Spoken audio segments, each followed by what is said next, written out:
الحمدللہ رب العالمین والصلاة والسلام علی رسولہ الکریم وعلی آلہ واصحابہ اجمعین اما بعد فاعوذ باللہ من الشیطان الرجیم بسم اللہ الرحمن الرحیم رب اشرح لی صدری ویسر لی امری واحلل عقدۃ من لسانی یفقہوا قولی۔ جب بھی ہم مختلف احادیث کا مطالعہ کرتے ہیں تو کچھ احادیث ایسی ہوتی ہیں کہ جن کو پڑھنے کے بعد انسان کا ایمان بہت زیادہ تازہ ہو جاتا ہے، اور ایسی احادیث ہوتی ہیں جن کے اندر انسان کو آخرت کی رغبت ہوتی ہے، کچھ ایسی احادیث ہوتی ہیں کہ جن میں انسان کو دنیا کے اندر اچھی زندگی گزارنے کے کچھ اصول جب نظر آتے ہیں تو اس سے بھی ہمیں ایک دنیاوی اعتبار سے بھی فائدہ نظر آتا ہے، اور آبویسلی ہمارے دین میں جہاں پہ بھی اللہ سبحانہ تعالیٰ نے جب دنیا کے فائدے کی بات کی تو اس کے ساتھ ساتھ آخرت کا فائدہ بھی ہوتا ہے۔ آج ہم ایک حدیث کے بارے میں بات کریں گے، ون آف مائی فیوریٹ احادیث، اور یہ حدیث قدسی ہے، جامع ترمذی کی روایت ہے، حدیث نمبر 2466، اور یہ حدیث اس اعتبار سے مجھے بہت زیادہ پسند ہے کیونکہ اس حدیث میں ایک تو اللہ سبحانہ تعالیٰ کا جو انداز بات کرنے کا بہت خوبصورت ہے، اور دوسری وجہ اس کی یہ ہے کہ اس میں جو ہماری زندگی میں اکثر ہم جو بیسک فنڈامنٹل چیزیں جو ہمیں پتہ ہونی چاہیے کہ ہم اپنی زندگی میں اگر ان کو اپنائیں گے تو ان سے ہمیں کچھ بینیفٹ ملتے ہیں، اور اگر ہم ان کو نہیں اپنائیں گے تو اس سے ہمیں کچھ نقصان ہوتے ہیں۔ تو اس حدیث میں ہمیں ان چیزوں کے بارے میں گائیڈ لائنز ملتی ہیں، اور اگر انشاءاللہ ہم اس حدیث کو اپنی زندگی کا حصہ بنا کے اور اس کو فوکس رکھ کے اپنی زندگی میں چینجز لے کر آئیں تو ہمیں اپنی دنیا کی زندگی میں بھی واضح جو ہے وہ اچھائی اور بہترین محسوس ہوگی انشاءاللہ۔ حدیث قدسی ہے۔ اللہ کے رسول صلی اللہ علیہ وسلم نے فرمایا کہ اللہ تعالیٰ فرماتا ہے، یا ابن آدم تفرغ لعبادتی املأ صدرک غنا واسد فقرک وان لا تفعل ملأت یدیک شغلا ولم اسد فقرک۔ اس کا مفہوم یہ ہے کہ اللہ تعالیٰ فرماتا ہے کہ ابن آدم تو اپنے آپ کو میری عبادت کے لیے فارغ کر دے تو میں تیرے سینے کو، تیرے دل کو غنی کر دوں گا اور تجھ پہ سے تیرا فقر دور کر دوں گا، اور اگر تو ایسا نہیں کرے گا تو میں تجھے محنت مزدوری میں مصروف کر دوں گا اور تیرا فقر بھی تجھ سے دور نہیں ہوگا۔ اگر ہم اس حدیث کے بارے میں دیکھیں تو اس کو ہم مختلف پارٹس میں بات کریں گے کہ اس میں اللہ سبحانہ تعالیٰ نے کس طریقے سے ہمیں وہ گائیڈ لائنز دی ہیں کہ ہمیں کیا کیا سٹیپس کرنے کی ضرورت ہے تاکہ ہم دنیا میں ایک اچھی زندگی گزار سکیں، اور جو مشکلات ہیں، جو پریشانیاں ہیں، جو ہمارے اندر کی گھبراہٹیں ہیں اور بے سکونی ہیں، اس کو دور کر سکیں۔ پہلی بات اللہ تعالیٰ کیا فرما رہے ہیں، یا ابن آدم تفرغ لعبادتی، اے ابن آدم تو اپنے آپ کو میری عبادت کے لیے فارغ کر لے، یا تو میری عبادت کے لیے فارغ ہو جا۔ اب عبادت کے لیے فارغ ہو جا کا کیا مطلب ہے؟ اس میں پہلی چیز تو یہ ہے کہ اس کا مطلب یہ ہے کہ جو بھی فرض عبادات ہیں جب ان کا وقت آئے تو اس وقت تو اپنے آپ کو دنیا کے تمام معاملات سے فارغ کر کے اپنے آپ کو اس عبادت میں لگا دے۔ مثال کے طور پہ آپ جاب کرتے ہیں، آپ بزنس میں مصروف ہیں، آپ اپنے گھر کے اندر مصروف ہیں، آپ اپنے دوستوں کے اندر مصروف ہیں، کوئی بھی آپ کام کر رہے ہیں، لیکن جو ہی حی علی الصلاح حی علی الفلاح کی صدا آئے، اب تم نے کیا کرنا ہے کہ اب تم اپنی جاب کو چھوڑو گے، نماز کی تیاری کرو گے، نماز کی طرف چلو گے۔ تم اپنے بزنس میں مصروف تھے، اپنے بزنس کو چھوڑو، اب تم نے نماز پڑھنی ہے۔ تم اپنے گھر میں مصروف تھے، بچوں میں مصروف تھے، فیملی میں مصروف تھے، ان تمام چیزوں کو چھوڑ کے اب تم نے نماز کی طرف فوکس ہونا ہے۔ تو کیا ہے کہ پہلی چیز یہ ہے کہ اپنے آپ کو اللہ کی عبادت کے لیے فارغ کرنا۔ رمضان کا مہینہ آ گیا، رمضان کا مہینہ آیا تو اب روزے ہیں، تو اب باقی جو بھی تمہاری روٹین تھی اب تم نے فوکس ہو کے جو فرض روزے ہیں ان کو صحیح طریقے سے ادا کرنا ہے۔ تمہاری زندگی میں حج تم پہ فرض ہو گیا ہے، اب جو فرض ہو گیا تو اب تم نے فوکس کیا کرنا ہے، اپنی ساری دنیا کے جو معاملات ہیں، جو روٹین ہے، جو شیڈیول ہے، اس میں سے وقت نکالو اور پلان کرو اور اپنے اس فریضے کو جلد از جلد ادا کرنے کی کوشش کرو۔ نماز تو ہم پھر بھی وقت نکال ہی لیتے ہیں کچھ نہ کچھ، لیکن اکثر لوگ ایسے ہوتے ہیں جن کے اوپر حج کو فرض ہوئے ہوئے کئی سال گزر جاتے ہیں، اور ان کے پاس مال بھی ہوتا ہے، وسعت بھی ہوتی ہے، دنیا کے اعتبار سے انہیں کوئی مالی تنگی بھی نہیں ہوتی، لیکن اس کے باوجود وہ حج نہیں کرتے. اور اس کی وجہ کیا ہوتی ہے کہ میری جاب اس قسم کی ہے کہ مجھے چھٹی نہیں ملے گی، میرا بزنس اتنا ہے کہ اس کو میں بزنس کو چھوڑ کے میں تو ایک ہفتہ کیا میں تو 2 دن بھی چھوڑ نہیں سکتا، میرے بچے ابھی چھوٹے ہیں میں تو بچوں کو نہیں چھوڑ سکتا، میرے فیملی کے یہ پرابلمز ہیں میں ان پرابلمز کو ایڈریس کروں یا میں حج پہ جاؤں. تو وہ کیا ہے کہ حج کا جو فریضہ ہے اس کو ڈیلے کرتے رہتے ہیں. تو کیا یہاں پہ پتہ لگتا ہے کہ اللہ تعالیٰ فرما رہے ہیں کہ پہلی چیز کیا کہ اپنے آپ کو میری عبادت کے لیے فارغ کرو. تو اس میں عبادت کے لیے فارغ کرنے میں جو پہلی چیز ہے وہ کیا فرائض کو فوراً ادا کرنے پہ فوکس ہو جاؤ.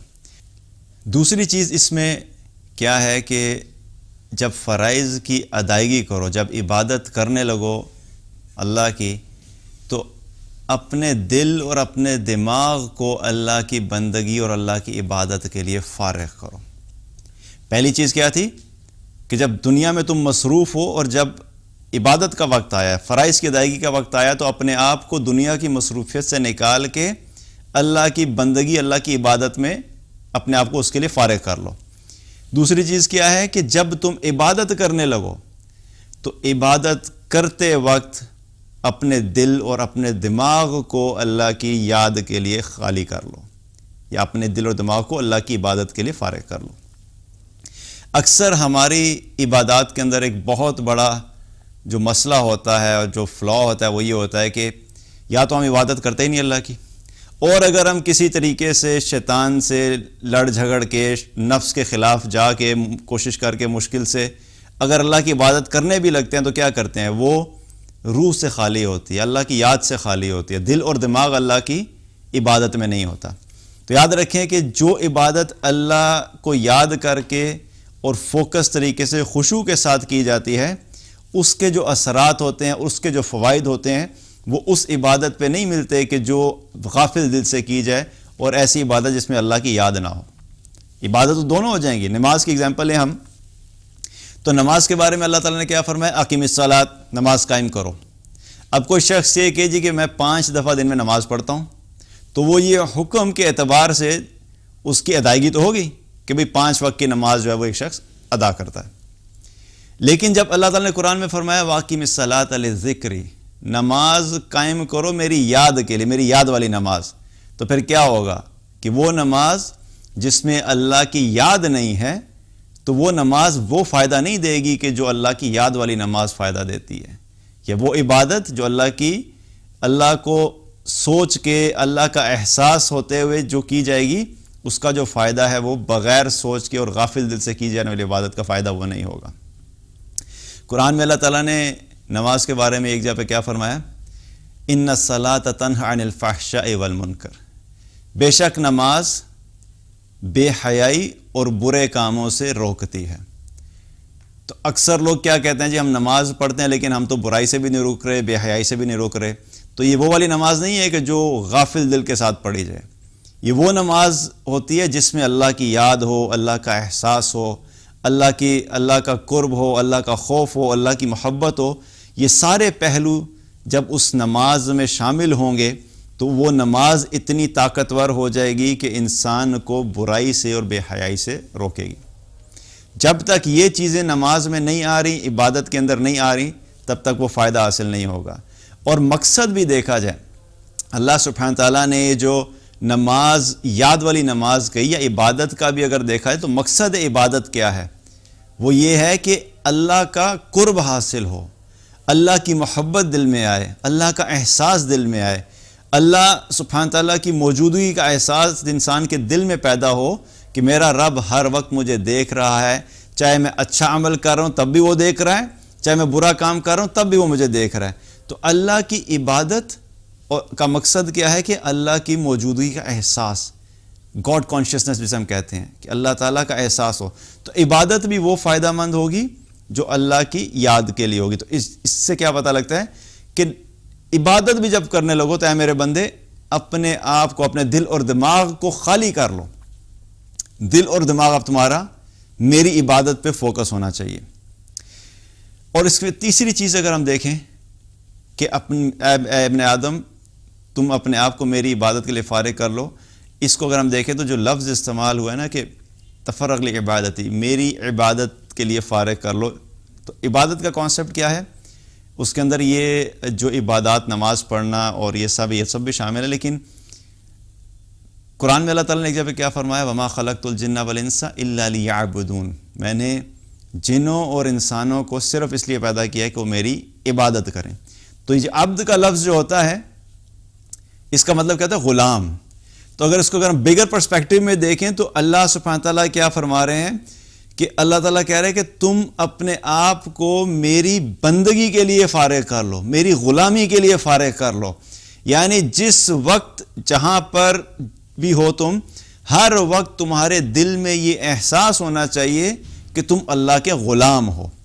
اور جب مکمل طور پہ تم اللہ کی غلامی اختیار کرو گے، یعنی ہر قدم میں اپنے سارے دن میں جو بھی کام کرنے لگو گے، اس چیز کا تمہیں احساس ہوگا کہ میں نے یہ کام اس طریقے سے کرنا ہے جیسے اللہ نے کرنے کا حکم دیا ہے. یہ کام میں اس لیے کر رہا ہوں کیونکہ اللہ نے حکم دیا ہے. اس کام سے میں اس لیے رک رہا ہوں کیونکہ مجھے اللہ نے حکم دیا ہے. میں ایک غلام کی طرح کی زندگی گزاروں گا. میں اللہ کا غلام ہوں. میرا آقا، میرا رب جب مجھے کہتا ہے کہ یہ کام کرو تو میں یہ کام کرتا ہوں. جب وہ روکتا ہے کہ اس کام سے رک جاؤ تو میں رکتا ہوں. یہ مائنڈ سیٹ، یہ ایٹیچیوڈ، یہ رویہ جب ہماری زندگی میں آئے گا کہ اللہ کی کامل بندگی کا، تو تب کیا ہے کہ اس کا مقصد میں یہ بھی شامل ہو جائے کہ اے بندے، اے ابن آدم، تم اپنے آپ کو میری بندگی کے لیے فارغ کر لو. تو یہ تین چیزوں کا اگر ہم ذہن میں رکھیں، پہلی چیز کیا ہے کہ فرائض کی ادائیگی کے لیے فارغ کرنا. جب فرائض اور عبادات کے لیے عبادات کرنے لگیں تو اس میں دل اور دماغ کو فارغ کرنا. اور پھر اگر اس کو بڑے پرسپیکٹو میں دیکھا جائے تو اپنی زندگی میں کلی طور پہ ہم جب اللہ کی بندگی کے لیے اپنے آپ کو فارغ کریں گے تو اس کا مقصد کیا ہے کہ اللہ تعالیٰ میں یہ فرما رہا ہے. اب ایک عمل اللہ نے کرنے کا کہا کہ تم یہ کام کر لو، اس عمل کے بدلے میں اللہ سبحانہ تعالیٰ کی طرف سے دو انعامات کا وعدہ ہے. پہلا انعام کیا ہے؟ اللہ تعالیٰ نے کیا فرمایا؟ املا صدرک غنا. جب تم اپنے آپ کو میری عبادت کے لیے فارغ کر لو گے تو پہلا انعام تمہیں میں یہ دوں گا کہ میں تمہارے سینے کو، تمہارے دل کو غنی کر دوں گا. تمہارے دل کے اندر جو تنگی ہے وہ دور ہو جائے گی. تمہارے دل کے اندر جو خوف ہے وہ ختم ہو جائے گا. تمہارے دل کے اندر فیوچر کے جو ڈر ہیں وہ ختم ہو جائیں گے. تمہارے دل کے اندر مال کے جانے کا خوف ہے وہ ختم ہو جائے گا. جو گھبراہٹ ہے، جو ٹینشن ہے، جو ڈسسیٹسفیکشن ہے، دل میں تنگی محسوس ہوتی ہے، وحشت محسوس ہوتی ہے، اللہ سبحانہ تعالیٰ کا وعدہ ہے کہ اللہ تعالیٰ کہتا ہے میں تمہارے دل کو غنی کر دوں گا. اور غنا کا جو تعلق ہے دل کا غنی ہونا، اس کے بارے میں بھی ایک حدیث سے ہمیں کیا پتہ لگتا ہے کہ آپ صلی اللہ علیہ وسلم نے فرمایا، صحیح بخاری کی روایت ہے، آپ نے فرمایا کہ اصل تونگری یہ نہیں ہے کہ سامان زیادہ ہو، بلکہ اصل امیری یہ ہے کہ دل غنی ہو. ہم اکثر کیا کرتے ہیں، ہم اگر دیکھیں تو ہم جو پیسہ اکٹھا کرتے ہیں ہم یہ کہتے ہیں جتنا زیادہ مال آئے گا اتنا ہمارے جو ہے وہ ہم غنی ہو جائیں گے. مال کا آنا یہ غنا نہیں ہے، مال کا حاصل ہو جانا یہ غنی ہونے کی علامت نہیں ہے. کیونکہ کتنے یہ لوگ آپ کو ایسے ملیں گے جن کو اللہ سبحانہ تعالیٰ نے دنیا میں مال بے شمار دیا ہوا ہے، لیکن وہی لوگ جب اللہ کی راہ میں مال خرچ کرنے کا وقت آتا ہے تو ان کے دلوں کو جو ہے وہ کیا ہوتا ہے، گھبراہٹ شروع ہو جاتی ہے کہ یہ پیسے ہم اس کو کیوں دے دیں، فلاں غریب پہ کیوں خرچ کر دیں، فلاں انسان کو کیوں بھلائی کے لیے خرچ کر دیں. اپنی ذات پہ خرچ کرنے کے لیے، اپنے اچھے کپڑے لینے کے لیے 50,000 کا بھی سوٹ لے لیں گے، لیکن جب غریب کو دینے کا وقت آئے گا تو سکے ڈھونڈ رہے ہوں گے کہ یہ 1 روپے کا سکہ یہاں پڑا تھا، 5 روپے کا سکہ پڑا تھا، وہ دے دو. ٹھیک ہے، کبھی کبھی ایسا ہوتا ہے کہ کوئی ایسی سچویشن ہے جہاں پہ چلتے پھرتے کوئی آئے اور آپ کا صرف کوائنز پڑے ہوئے تھے دے دیے، لیکن اللہ کی راہ میں خرچ کرتے ہوئے بھی کیا ہے، دل کو کھلا رکھنا چاہیے. اور لوگوں پہ خرچ کرتے ہوئے بھی، کیونکہ مال زیادہ ہے، دل غنی نہیں ہے تو فقر کی کیفیت رہے گی. انسان ہمیشہ ٹینشن اور فکر میں ہی رہے گا. لیکن جس کے سینے کو اللہ غنی کر دیتا ہے، جس کا سینہ اللہ کھول دیتا ہے، تو اس کے پاس اگر مال کم بھی ہو تو وہ ٹینشن فری لائف گزارتا ہے. اس کو یہ فکر نہیں ہوتی کہ مال آئے گا کہاں سے، اگر آ گیا تو چلا تو نہیں جائے گا. وہ ان فکروں سے آزاد ہو جاتا ہے, اس کا دل غنی ہو جاتا ہے, اس کا سینہ وسیع ہو جاتا ہے. یہ اللہ کی طرف سے پہلا انعام. دوسرا انعام کیا اللہ تعالیٰ نے فرمایا؟ وَأَسُدَّ فَقْرَكَ. پہلا انعام کیا تھا؟ تمہارے دل کو غنی کر دوں گا. انٹرنل جو تمہاری فیلنگ ہے نا مال کے اعتبار سے, وہ غنی ہو جاؤ گے تم. اور دوسری چیز کیا ہے؟ تمہارے اوپر سے تمہارا فقر دور کر دوں گا. فقر کیا ہے؟ کہ انسان کے اوپر ایسی کیفیت ہونا کہ کہیں میں غریب نہ ہو جاؤں, کہیں میرا مال چلا گیا تو میرے ساتھ کیا ہوگا. اور یہ فقر جو ہے یہ شیطان کے افیکٹو ویپنز میں سے ایک زبردست قسم کا ویپن ہے. شیطان جو انسانوں کے خلاف اپنے ویپنز یوز کرتا ہے نا, انسانوں کو خوفزدہ کرنے کے لیے, انسانوں کو مایوس کرنے کے لیے, ان کو کانسٹنٹلی ڈپریشن میں رکھنے کے لیے, اسٹریس میں رکھنے کے لیے, اس کے ویپن میں سے یہ ایک زبردست ویپن ہے جو کہ وہ فقر کو استعمال کرتا ہے. کیونکہ اللہ تعالیٰ نے قرآن میں ایک جگہ فرمایا الشیطان یعدکم الفقر ویأمرکم بالفحشاء. شیطان جو ہے وہ تم سے فقر کا وعدہ کرتا ہے, یعنی تمہیں فقر سے ڈراتا رہتا ہے. اور کیا کرتا ہے؟ اور بے حیائی کا حکم دیتا ہے. دو ویپنز کا ذکر کیا. تو پہلا ویپن کیا ہے اس کا؟ کہ وہ فقر سے ڈراتا رہتا ہے. تمہارے پاس مال اگر کم ہو گیا کیا ہوگا؟ سیونگ کرو اور سیونگ کرو اور سیونگ کرو, کیونکہ اگر تمہاری نوکری چلی گئی تو تم خرچہ کہاں سے کرو گے؟ بچوں کی فیس کہاں سے پے ہوگی؟ بچوں کے گھر کے بلز کہاں سے پے ہوں گے؟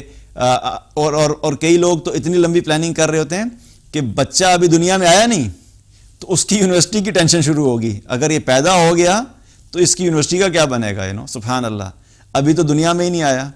ابھی تمہیں اس کی فکر ہونی چاہیے کہ آنے کے بعد کے جو مراحل ہیں ان کو کیا کرنا ہے. آگے کی فکر, پتہ نہیں یونیورسٹی جائے گا بھی کہ نہیں جائے گا.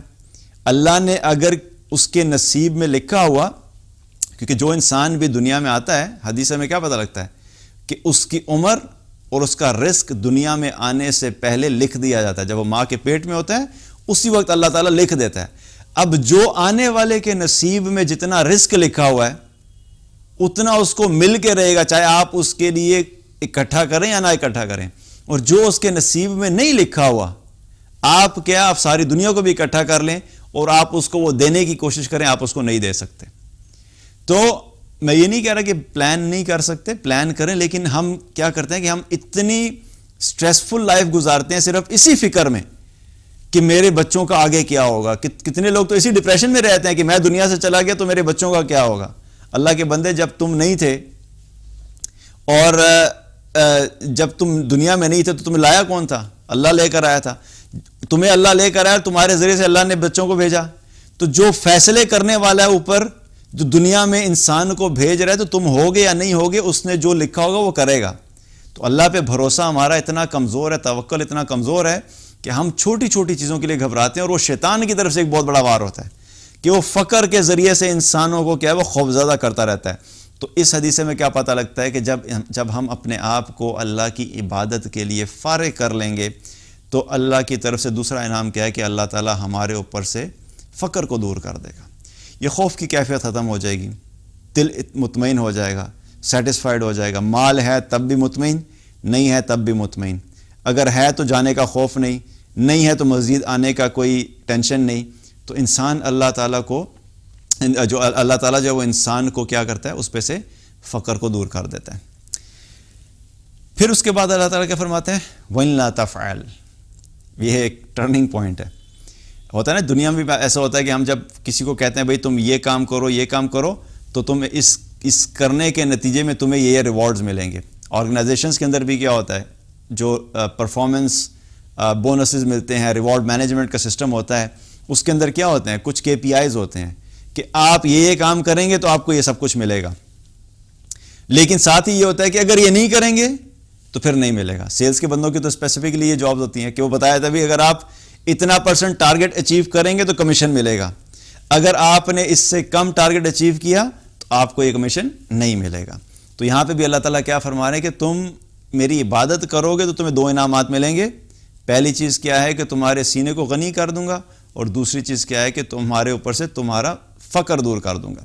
پھر اللہ تعالیٰ کیا فرماتے ہیں کہ اگر تم یہ کام نہیں کرو گے, یعنی تم اپنے آپ کو میری عبادت کے لیے فارغ نہیں کرو گے, فرائض کی ادائیگی نہیں کرو گے، جب وقت آئے گا عبادت کا اپنے آپ کو دنیا میں ہی مصروف رکھو گے، تو پھر اللہ سبحانہ وتعالیٰ نے کیا فرمایا، اس کے نتیجے میں تمہیں 2 نقصانات ہوں گے۔ پہلا نقصان کیا ہے؟ ملات یدیک شغلا، اللہ تعالیٰ کہتے ہیں کہ میں تمہیں محنت مزدوری میں ہی مصروف کر دوں گا۔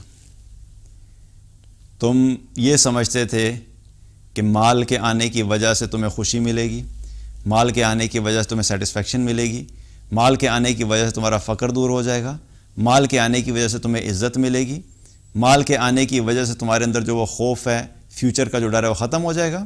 نہیں، ایسا نہیں ہے۔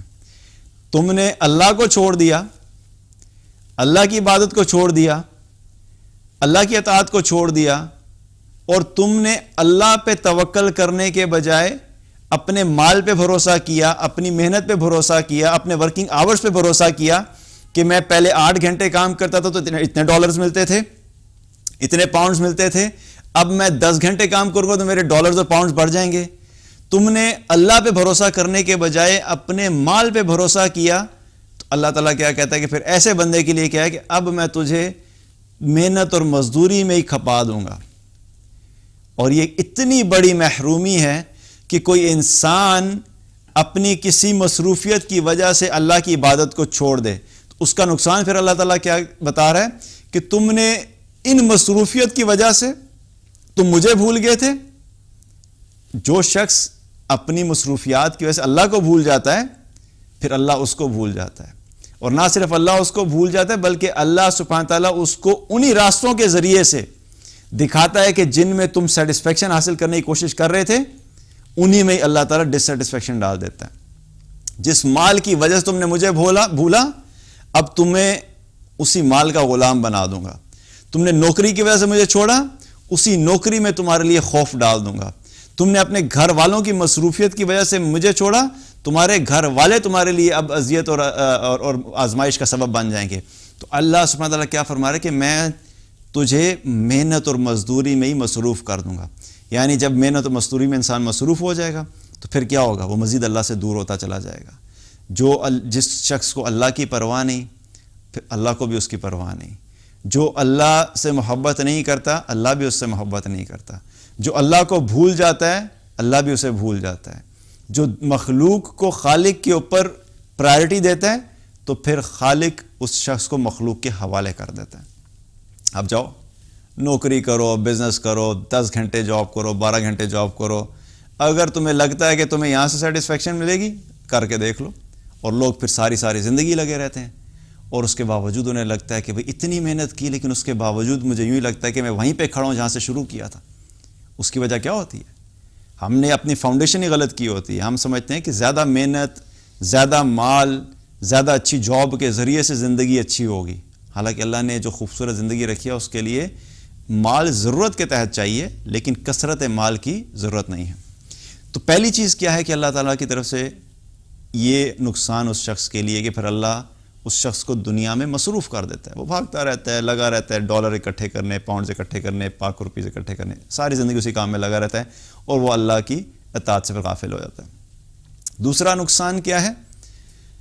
وَلَمْ أَسُدَّ فَقْرَكَ، کہ تجھ سے تیرا فقر بھی دور نہیں کروں گا، محتاجی بھی دور نہیں کروں گا۔ تم جاب زیادہ تم نے 12 گھنٹے اس لیے کی تھی کہ تمہارا فقر تم سے دور ہو جائے۔ تم نے اللہ کو اس لیے چھوڑا تھا، نماز اس لیے چھوڑی تھی کہ میرے پاس ٹائم نہیں ہے۔ تو جس وجہ سے تم نے اللہ کو چھوڑا تھا کہ مال کے آنے کی وجہ سے فقر دور ہو جائے گا، اللہ تعالیٰ کہتا ہے نہیں، تمہارا فقر بھی تم پہ اس طرح رہے گا۔ تم 10 گھنٹے جاب کرو، 12 گھنٹے جاب کرو، تم پہ سے تمہارا فقر دور ہونے والا نہیں۔ تمہارے بینک بیلنس جتنے مرضی ہو جائیں، پراپرٹی جتنی مرضی بن جائیں، لیکن تم پھر بھی اسی کیفیت میں رہو گے کہ کہیں میں فقیر نہ ہو جاؤں۔ اور آج بھی میں ایسے لوگوں کو جانتا ہوں جن کے پاس مال کی کمی نہیں ہے، مال ہے، بینک بیلنس بھی ہے، پلاٹس بھی ہیں، لیکن آپ ان سے بات کریں تو وہ ایسے خوف زدہ ہوں گے کہ جیسے ان کے پاس دن کا وقت ہے تو رات کا کھانا کھانے کے لیے نہیں۔ ان کی کیفیت ایسی ہوتی ہے۔ تو انسان ان سے پوچھے کہ بھئی کیا ہو گیا؟ حالات بڑے خراب ہیں جی، بزنس ٹھیک نہیں چل رہا، جاب ٹھیک نہیں چل رہی۔ تو بندہ پوچھتا ہے کہ بھئی کیا مطلب کھانے پینے کا مسئلہ؟ نہیں، کھانے پینے کا مسئلہ نہیں ہے، یہ جو لیوش لائف سٹائل ہے نا یہ نہ چلا جائے. خوف کیا ہوتا ہے ہمارا؟ جو ایک بیسک پرابلم یہ بھی ہوتا ہے ہمیں اپنی لائف میں یہ ٹینشن نہیں ہوتی کہ ہمارے پاس سے جو بیسک نیسیسٹیز آف لائف ہیں وہ چلی جائیں گی, وہ اللہ سبحانہ تعالیٰ ہر ایک کی پوری کرا دیتا ہے. خوف اس چیز کا ہوتا ہے کہ میری جاب اگر چلے گی تو مرسیڈیز نہیں رہے گی میرے پاس, بزنس اچھا نہیں چلا تو میں ولا کو چھوڑ کے 2 بیڈروم اپارٹمنٹ میں آ جاؤں گا, اگر میری نوکری چلی گئی تو میرے بچے انٹرنیشنل اسکول کو چھوڑ کے ان کو ایک لوکل اسکول میں پڑھنا پڑے گا. یہ خوف ہوتے ہیں جس میں انسان اپنی زندگی گزار رہا ہوتا ہے. اور جو انسان اللہ کو چھوڑ دیتا ہے تو پھر یہ خوف اس کے اوپر سے, مال چاہے جتنا مرضی آ جائے اس کے آنے کے باوجود بھی یہ خوف اس کے اوپر سے نہیں جاتا. تو اصل چیز کیا پتہ لگتی ہے اس چیز سے کہ انسان کی جو اچھی سیٹسفائیڈ لائف ہے, جو خوشحالی والی زندگی ہے, اس کا تعلق مال سے نہیں ہے. اس کا تعلق یہ ہے کہ انسان اپنے آپ کو اللہ کی عبادت میں لگائے, اللہ کی اطاعت میں لگائے, اور اس اطاعت کے ساتھ ساتھ اپنی جاب بھی کرے, اپنا بزنس بھی کرے, اپنے جو بھی سورس آف انکم ہے ان کو بھی اپنائے. ان کو کرنا ہے, ان کو چھوڑنے کی بات نہیں ہو رہی. یہاں پہ بات یہ ہو رہی ہے پرائرٹیز کو ٹھیک کرنے کی. اپنی پرائرٹیز کو ٹھیک کر لو. جہاں پہ اللہ کی عبادت کا وقت ہے وہاں پہ اللہ کی عبادت کرنی ہے, جہاں پہ حلال اور حرام کا فیصلہ کرنا ہے وہاں پہ صرف حلال کی طرف جانا ہے. تو یہ اپنی پرائرٹیز اگر ہم ٹھیک کر لیں تو اس کے ساتھ ساتھ اگر ہم جاب بھی کریں گے, بزنس کریں گے, گھر اپنی فیملی لائف جو بھی ہوگی اس میں اللہ سبحانہ تعالیٰ جو ہے وہ سیٹسفیکشن دے گا. اللہ سبحانہ تعالیٰ جو ہے پھر ایسے لوگوں کے لیے کیا ہے, ان کے دل کو غنی کر دے گا. ان کے لیے کیا ہوگا کہ ان کو اللہ سبحانہ تعالیٰ ان کے اوپر سے ان کے فقر کو دور کر دے گا, اور یہ اللہ کی طرف سے انعامات ہیں. اور اگر ہم ایسا کام نہیں کریں گے, اللہ کی عبادت اور اللہ کی اطاعت کے لیے اپنے آپ کو فارغ نہیں کریں گے, تو پھر کیا ہوگا؟ پھر ایسے لوگوں کو اللہ سبحانہ تعالیٰ کیا فرماتا ہے کہ ان کے اوپر سے ان کا, اللہ تعالیٰ کیا فرماتا ہے کہ ان کو میں مصروف کر دوں گا اور ان کے اوپر سے فقر کو دور بھی نہیں کروں گا. اللہ تعالیٰ سے دعا ہے کہ اللہ تعالیٰ ہم سب کو عمل کرنے کی توفیق عطا فرمائے, اور جو کچھ بھی کہا اللہ سبحانہ تعالیٰ ہم سب کو اس کے مطابق اپنی زندگیاں گزارنے کی توفیق عطا فرمائے. بارک اللہ علیہ ولکم. السلام علیکم ورحمۃ اللہ وبرکاتہ.